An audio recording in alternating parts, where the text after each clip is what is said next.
আমাদের পশ্চিমবঙ্গের মুখ্যমন্ত্রী শ্রী শুভেন্দু অধিকারী আজ পৌঁছাবেন ভেলুর মঠে। তারপর তিনি তার কার্যালয়ে উপস্থিত হয়ে সেখানে কাজ সেরে তারপরে দিল্লির উদ্দেশ্যে রওনা হবেন। এইমাত্র জানা খবর থেকে এইসব কথা জানা গেল। দেখুন তারই কিছু অংশ এই ভিডিওর মাধ্যমে তুলে ধরা হয়েছে। এই প্রথম তিনি সেখানে যাচ্ছেন এবং এই বেলুর মঠের কর্মসূচির পর তিনি যাবেন হাওড়া যে জেলা শাসকের অফিস রয়েছে সেই অফিসে গিয়ে তিনি প্রশাসনিক বৈঠক করবেন এবং সেই প্রশাসনিক বৈঠকের ক্ষেত্রে যদি একটা ঘটনা না বললেই নয়, দিন কয়েক আগে আমরা দেখেছিলাম যে শুভেন্দু অধিকারী তিনি হাওড়ার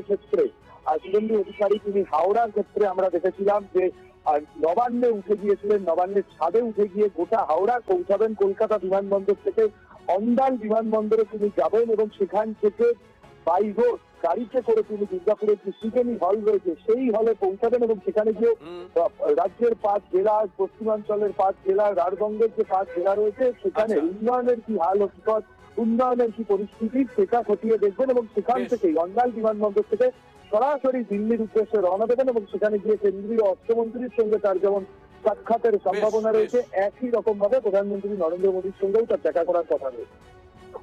ধন্যবাদ। এই মুহূর্তে একবার নজর রাখতে হচ্ছে বেলুর মঠের দিকে। আপনাদেরকে আবারও জানিয়ে রাখি, মুখ্যমন্ত্রী হওয়ার পর প্রথমবার বেলুর মঠে যাচ্ছেন শুভেন্দু অধিকারী। একেবারে সাজো সাজো রব, সেখানে কড়া নিরাপত্তা মুড়ে ফেলা হয়েছে গোটা বেলুর চত্বর। আপনাদেরকে সেই ছবি দেখাচ্ছি। সকাল 10টা নাগাদ বেলুর মঠে গিয়ে পৌঁছবেন মুখ্যমন্ত্রী শুভেন্দু অধিকারী।